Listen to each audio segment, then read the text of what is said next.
Hello and welcome to the Womb Centered Healing Podcast. I'm Sama Morningstar and I have Jem with me here today. Thank you so much for joining us, Jem. Jem and I have been sort of hovering around for quite some time in each other's realms. I'm fascinated by Jem's work and writings online, and we've talked about getting on a podcast a couple of different times, and finally here we are. And it's Yay. perfectly appropriate since I'm got this theme of focusing on the elements, and Jem is a Chinese medicine practitioner, right? Acupuncturist. Mhm. Yeah. And I'd love to hear your womb-centered healing journey, which you've been sharing with me, is centered around the birth of your children and how the five elements have come into play for your own personal healing process. So please do share. Thank you. I'm glad we're finally connecting. And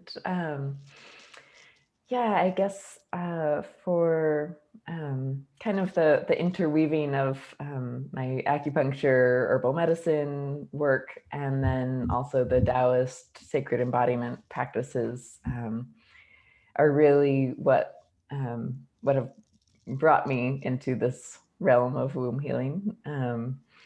And um, and where are you going?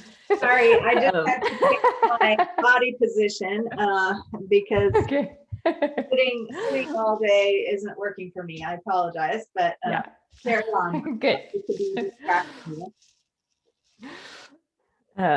So I went to acupuncture school, and then after that, well, a little bit along the way, I was also introduced to the Taoist sacred sexuality practices, the jade egg work, and then also some ancestral healing work, and I've done Tai Chi and Qigong practices since I was 11. Um, and so I've been kind of interweaving all of that realm of Chinese medicine and the Taoist five elements into um, my way of being in my body and how I work with clients, and then also as I've been healing my own past trauma that was held in my womb that really came to light when my son was born a bit over 7 years ago. and um, and then as my son's birth kind of unfolded, and it became clear how much I had held in my womb. In Chinese medicine, we talk about how in um, female bodies we like to, well, there's this tendency to kind of stuff a lot of things down, emotions, trauma, energy that we don't have the time or resources or capacity to process. We tend to stuff it down in the womb and it gets stored for later. And so in giving birth and getting pregnant and giving birth, um, it's common for a lot of the things that we haven't fully processed to come up, like to grow as the womb grows. Some of that stuff can grow with it. And then also in giving birth, a lot of that can come out. Like there's this expulsion of not just the baby, but a lot of chi and blood and energy that has been held in the uterus. And it it took me by surprise.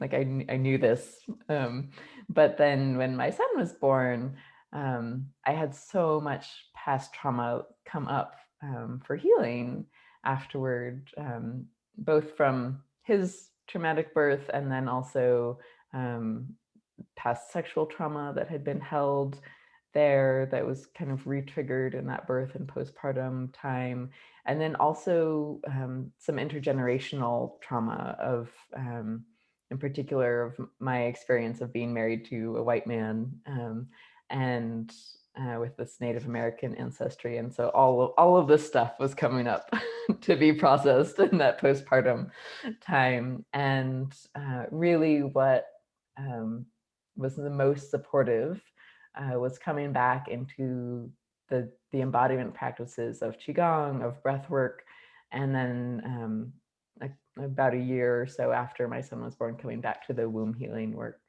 And as I did a lot of those practices in the subsequent years, I completely changed my life. I'm in a new partnership now. I have just given birth to a daughter, and that whole pregnancy and birth and postpartum has just been radiantly beautiful and really deeply healing. And it has felt like the womb healing work that I did in between my son's birth and conceiving my daughter um, was just really profound, such that rather than kind of growing and feeling all of these uncomfortable things that I hadn't completely processed when I was pregnant with my son, um, I just felt like my womb was growing in radiance in this pregnancy with my daughter. And it was still a challenging birth in different ways, but it felt really deeply supported. And the postpartum time has been so beautiful and healing, and just I get to be really deeply in love and radiance. And there's the connection between the heart and womb is really strong, and that feels related to all of the Taoist work that I'd done before conceiving her and also in my partnership. But it's also that relationship within myself that I have with my heart, with my womb, and their flow of chi and blood that's really deeply connected, and that I've been tending to in ways that I didn't tend to very well when my son was conceived and born. Um, Even though I knew that would be useful. um, but it's just been really beautiful to see how powerful a difference it makes. And so that's what I do in the world with my clients, and I can go a little more into that as well.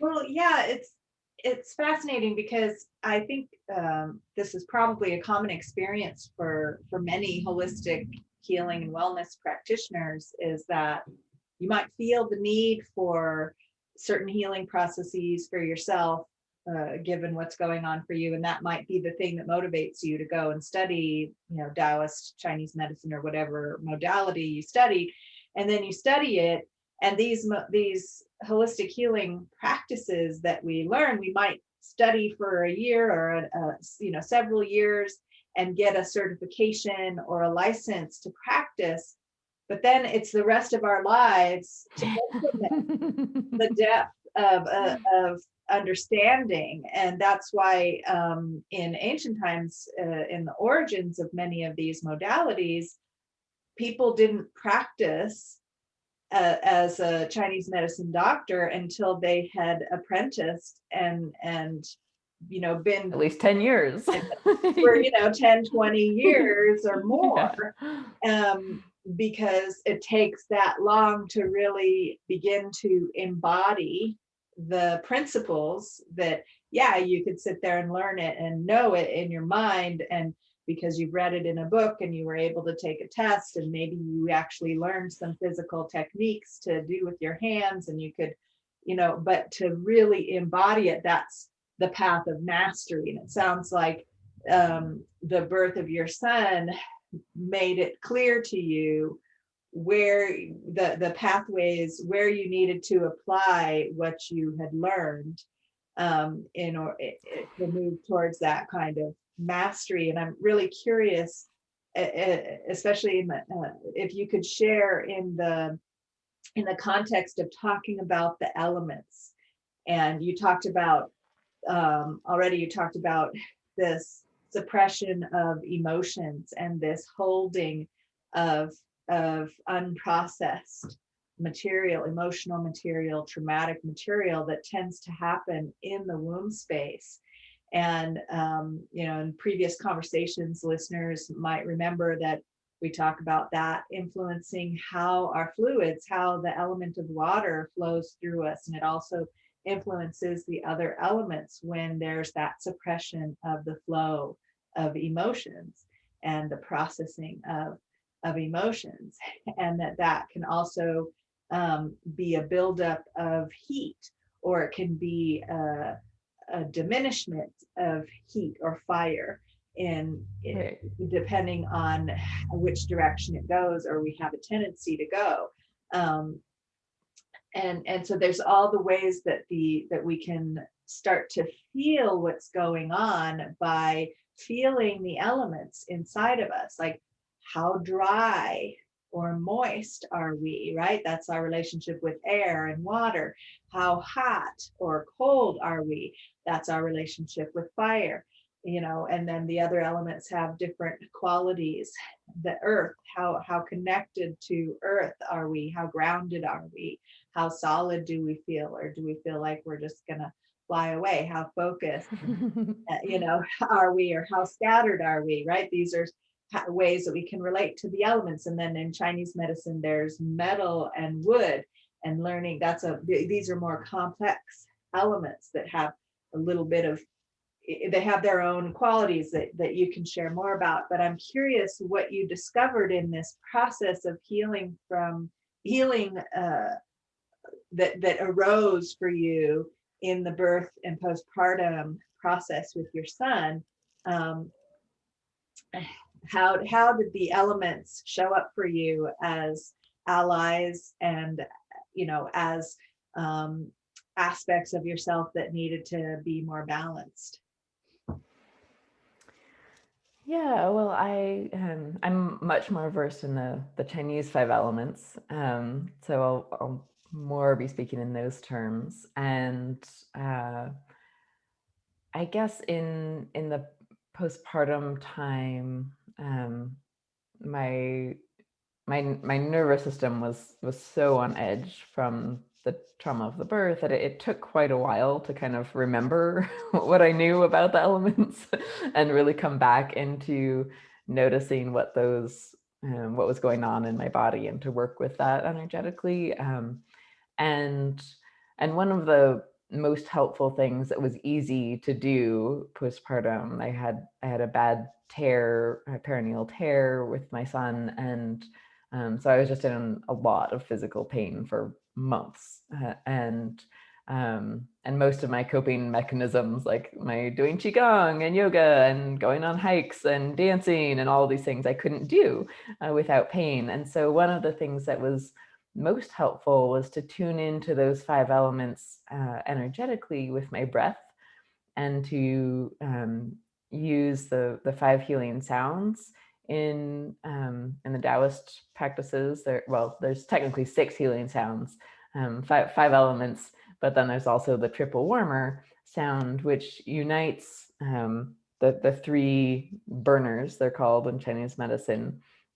So there's up above the head, and then there's the chest, and then there's the lower dantian, and where the womb, belly, and in the back, the Mingmen, the gate of destiny, are all located. And so harmonizing those three energies and getting the microcosmic orbit flowing, and doing some of those internal practices that I could do lying down in bed, nursing my baby, were really helpful in bringing back the harmony between elements.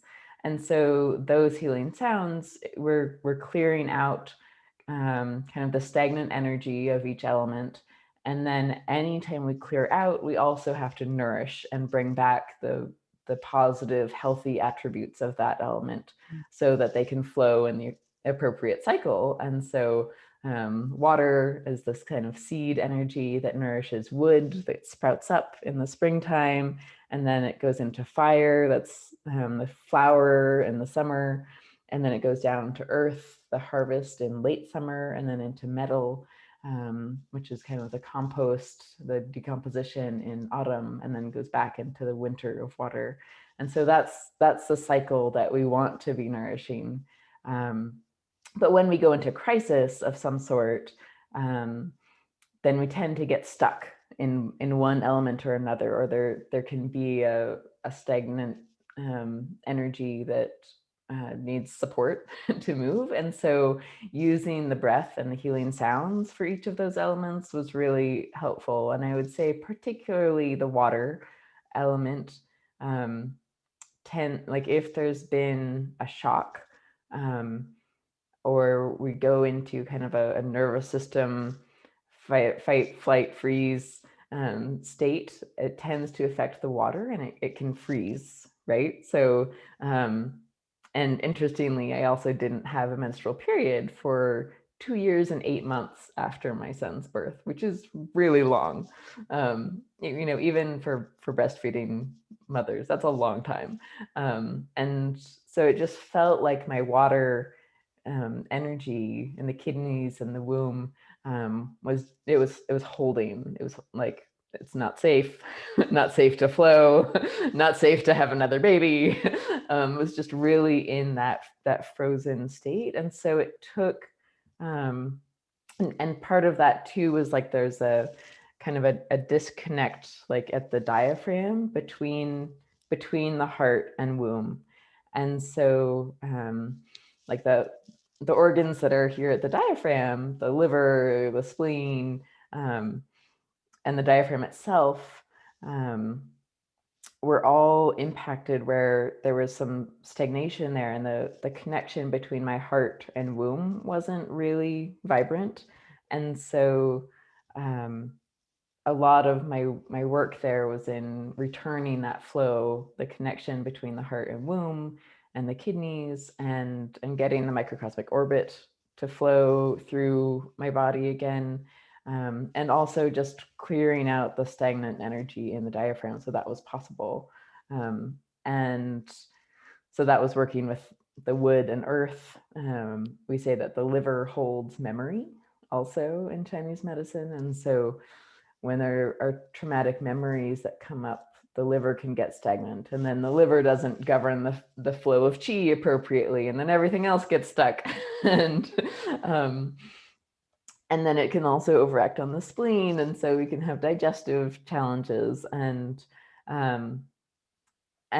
also, if there's a sense of not feeling at home in our bodies, or maybe at home in our actual house or in our relationship. I was feeling challenged in my relationship with my son's father through that time, and really coming back into what is the right relationship within these parts of myself, within these organs in my own body. That helped me to expand out from there to come back into a more harmonious relationship with my son first, and then also with other people and partners and family relationships, to be held and nourished in a way that I could do the deeper healing.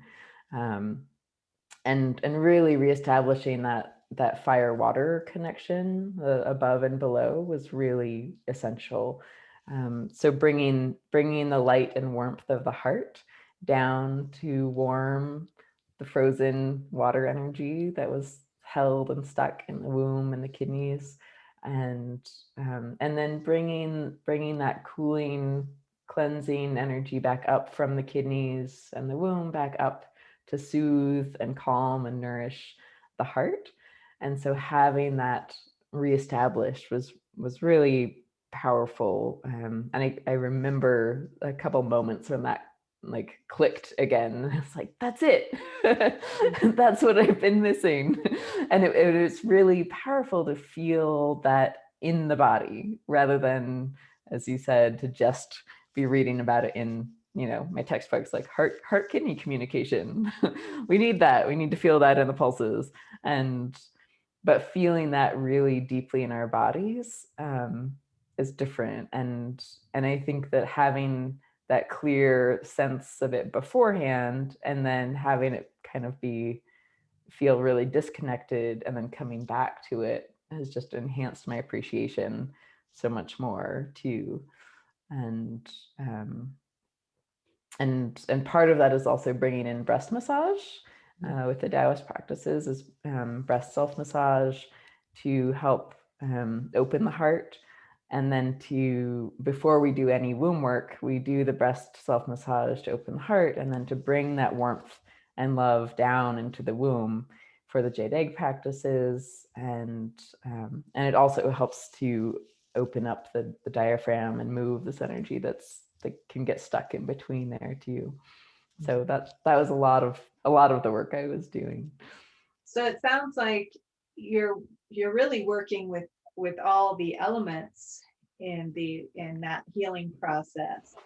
Um, because I mean, you certainly mentioned water, and you certainly mentioned earth and wood.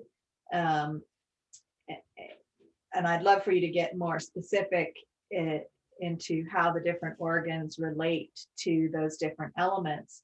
And I'd also love for you to mention, because it seems to me like when you talked about that wheel of the seasons and the elements, that we could put that over the wheel of the menstrual cycle as well. And that there may have been some stagnation in moving through all of the elements in the wheel in your internal energy flows, that may have been part of the reason why your menstrual cycle didn't come back for so long. And I'm curious what you discovered about that. There's lots of people, menstruating people um, who might be very interested to hear how this wheel of nourishing all of the different elements, nourishing each other in this flowing wheel, and how that can get stopped and how that's related to the different um, organs. They might be, people might really be interested in hearing how that flow can be reestablished. I mean, you already talked about the microcosmic orbit, which is a breath and energy practice. But I imagine that there's other practices that you did too, like perhaps food and nutrition and herbs that, Oh yeah. you weren't able to For sure. at first do these movements, but then eventually within those two, what did you say, 2.5 years that your menstrual cycle didn't come back, Yeah. um, your tearing had healed by then. It was, but there was still this stagnation of the flow of things that you were working through. Now it's pretty natural for breastfeeding moms for the menstrual cycle to even not come back for up to a year, isn't it? But the two Yeah. the 2.5 years is considered to be really long, and that I'd love to hear. I asked a lot of questions there, so wherever you want to talk. Yeah. Well, I mean, I think first of all, I think that my menstrual cycle not coming back for that long was partly related to how much my son was still breastfeeding, Mhm. and to how clear my body was that I was not having another baby with the same person. So I think that was a significant factor. um, and then also I wasn't sleeping in that time either, like hardly at all. My son was very wakeful. When I started doing the deeper ancestral healing work, my son started sleeping more.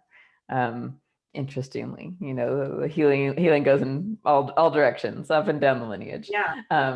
And so part of that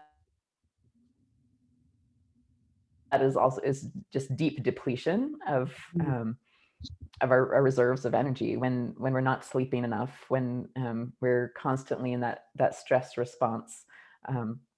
Then we're not getting the deep rest, and so everything gets depleted. So yes, all of those elements were out of whack. I was blood deficient. That's relating to the water, and the liver in Chinese medicine holds the blood. We need enough liver blood to have a menstrual cycle. We need the spleen, the earth energy, to be taking enough nutrients from our food to transform into blood and to nourish that. And as I was breastfeeding so much, there was just tremendous output. I had oversupply of milk, so like I had it can go different ways. So I had like kind of frozen water below and then too much heat above, and so I was making excess amounts of milk, and it was really depleting my deeper resources. And so in Chinese medicine, we call that yin deficient heat, where there's not enough yin there's not enough fluid resources or rest or substance in the body to sustain the heat, the movement of energy that was coming out from above. And so that can look like insomnia as heat rises, it keeps us awake at night. That can look like anxiety. That can look like, having excess milk production in my case. I had hyperthyroid stuff going on for part of that time. So there was kind of this excess heat because it was not in that appropriate flow with the kidney, the water energy below. And so as all of the deeper resources were depleted, then everything else got thrown out of whack too. And so getting better sleep was a huge factor, to be able to rest and let my body repair and nourish and rebuild blood, rebuild chi, and kind of consolidate my essence, the essential chi again, and then to be able to work with that essential chi more wisely. And so part of that meant, getting some help. and and some of that is in nutrition, in herbs, in like physical help of having childcare assistance, and those things all work together. And so I noticed major shifts with doing more of the breath work when I was lying down, that helped to clear the emotional energies of all 5 elements. So I was doing the breath work to clear the elemental energies, the emotions of each of the elements from the womb itself. And so because clearly the womb was impacted by all of the 5 elements, and I would notice like which elements had more stagnant energy held in the womb, and really getting a deeper connection with that space of, where was their anger held there? Where was their, grief at, things that had happened or had not happened? And how was that held? And letting that clear out with the breath through the womb was really powerful. But then also bringing back the herbal allies to rebuild my blood. And I was pretty careful about my diet through the whole thing because I knew that was really helpful. But sometimes diet's not enough. Like it's a good, essential foundation, but if it's not making a significant change, then adding some extra herbal remedies into that is really helpful. So a lot of the blood nourishing herbs in the Chinese tradition, and then the qi and blood nourishing herbs, so that I could actually help my earth element to extract that energy and build blood. So And I'm getting really curious. You're starting to talk herbs. And I'm sure listeners are curious too. I'm familiar with some of the herbs, and I just want to drop some herb names perhaps, and have a little discussion about specific herbs. I've had blood deficiency and Jing deficiency, Jing depletion, and things like that, and discussed that before with on the podcast and in other workshops and things. And so I have my own collection of favored herbs, and I'm curious to hear what yours are. I created at a certain point, because I'm have been a vegan and vegetarian for a long time, going back to eating red meat was not really an option for me. And so I developed a whole herbal formula to replenish and build my blood when I was having, borderline anemia and things like that. That included herbs like nettles, alfalfa, burdock root, and a variety of other herbs too. And so I'm curious if you can share some of the herbs. I mean, I've had episodes and workshops here on the podcast where we talk about blood building herbs and foods, and it tends to be quite a popular topic. So I'm curious if Yeah. you could share what some of your favorite, most potent herbs and maybe even in combination with certain dietary choices to build that blood back up and make sure that you're absorbing those nutrients into the blood. Yeah, I mean, the ones you mentioned are perennial favorites, but in the Chinese herbal materia medica, there are blood tonics, there are chi tonics, and then there's blood movers and chi movers, and so we want an herbal formula to be balanced in that way in Chinese medicine, and so it gets a little more specific, and looking at the person's constitution and their tongue, and like what degree of heat and cold do they have, because each of those herbs has a different temperature, and so like there are some standard tonic formulas, and Chinese medicine works with herbs a little differently than Western medicine. So one of the characters for herb is actually music with the plant radical in it. Like that's what the character is in Chinese. And so the idea of herbs is that we're giving people a song. And so the herbs, each of the herbs, comes together and they bring a particular song. And it's like it's the whole symphony of the herbs playing together, reminding your body of the song that your body has forgotten to sing. And so that's the energy of the resonance medicine of the Chinese formulas. And so like one of the kind of standard blood nourishing formulas that I took, Bajin Tong, it has 8 substances, and it's very common tonic formula for women postpartum, and then if they have a lot of blood loss and menstruation, to rebuild their blood prior to ovulation, and so that includes Dongui, Angelica, and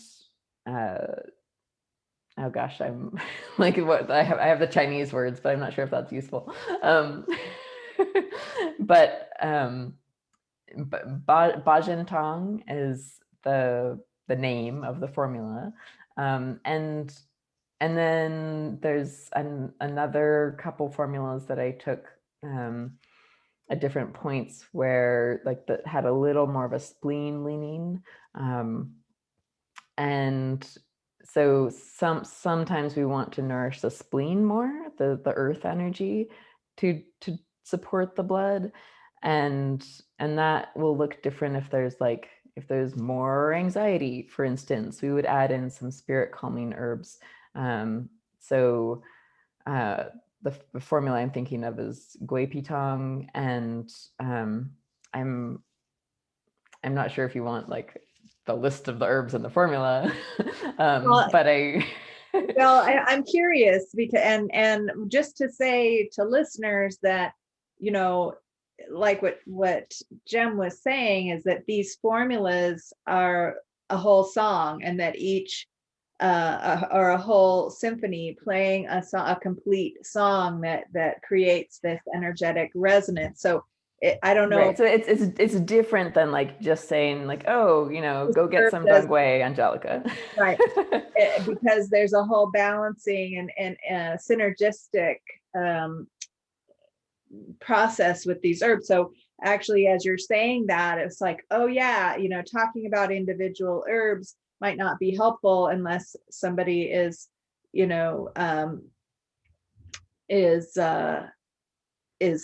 training to be an herbal, right, herbalist and is learning how to make these formulas. So I want to hear about it, but I just wanted to say yeah, to listeners that when you hear these individual herbs, if they're not going to have the same effect singly, yeah, as in concert with the others in the formulas. Right. And then also you would want to be aware of your constitution And like, if you have a tendency towards constipation, then you wouldn't want, like, you would replace one of those herbs with something a little different.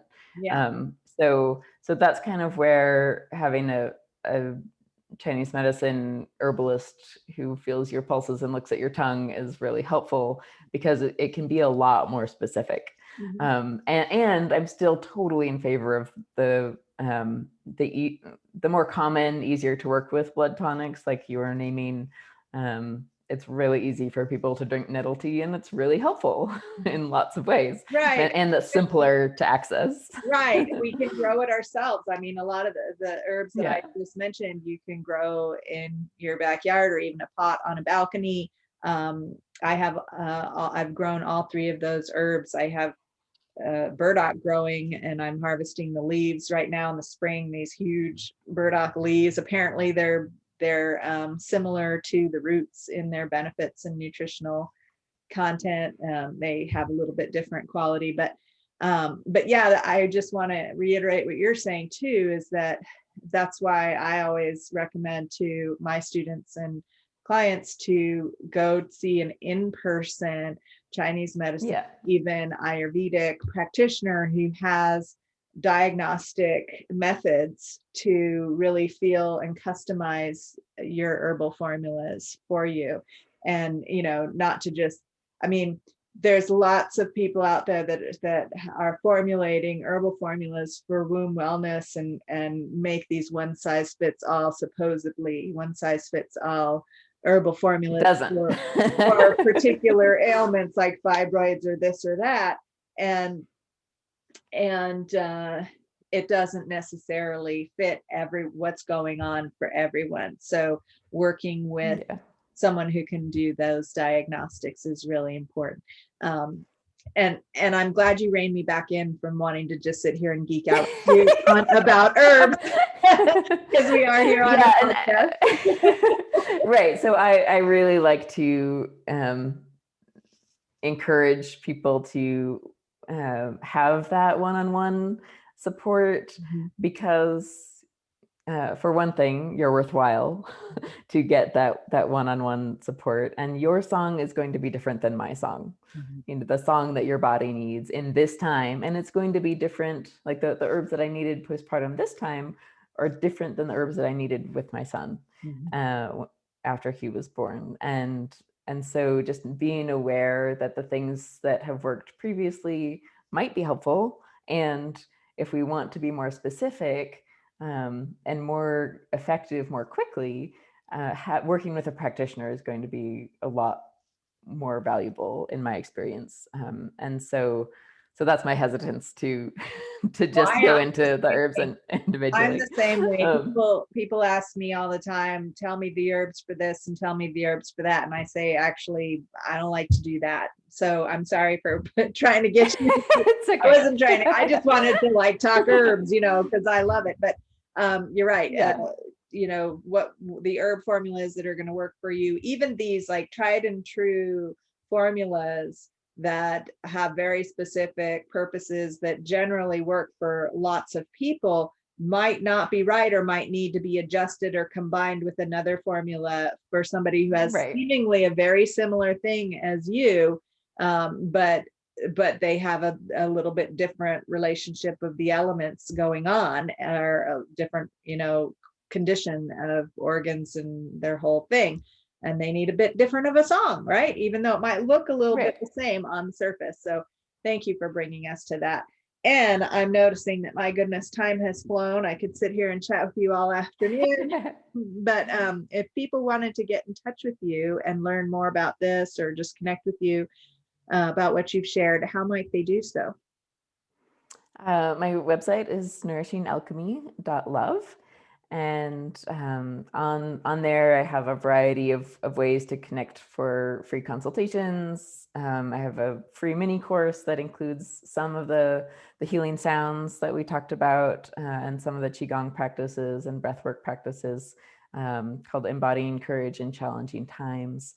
And then I also have a longer online course called Thriving Beyond Trauma that goes into a lot deeper work with the heart-womb connection with Qigong, and with doing the deeper womb healing work which is really kind of brings together all the things that I found most useful in between my son's birth and conceiving my daughter, that really brought me into the radiance in relationship with my womb. And so that's all on my website, nourishingalchemy.love. And then also my partner and I have a community forum at thrivingnow.center. And so we have been going into deeper conversations there than sometimes happen on social media. I'm also on social media, at Facebook groups, and I'm leaning more into our own forum where we can say what we want that does not get censored by somebody else. So that's thrivingnow.center. Okay.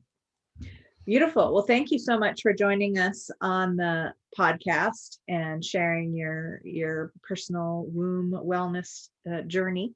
Listeners know that you can find out more about what's going on at the Womb Centered Healing Temple at wombcenteredhealing.com. I encourage you to subscribe to the newsletter there if you haven't done so already, and you'll get announcements about the latest podcast episodes and blog articles and events and courses that are being offered, not only by me, Sama Morningstar, but other collaborators that are joining us in the temple to offer womb-centered healing practices and teachings and all kinds of wonderful things. So please join us there. And that's all for now. Many blessings until next time.